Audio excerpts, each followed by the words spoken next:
Hello everyone, today I will show you the new model of our plasma cutter. This size is 1.5 meter plus the 3 meters with a Hypertherm 65. And this model uses a Starfire system and HYD THC. And all the system we use are the newest. Then we will show you how to control this model.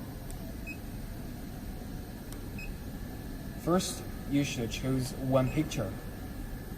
And then you change the width, the heat, the entry, and drop.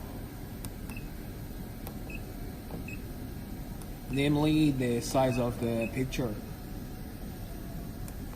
Then you just wheel the picture and choose the automatic model. And F4 to view the picture.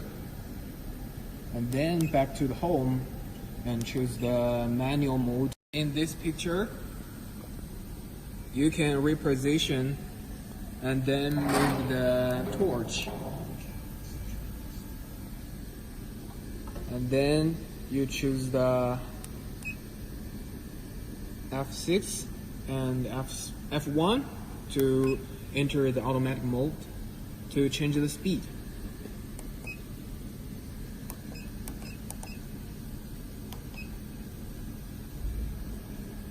And now you can see what happens.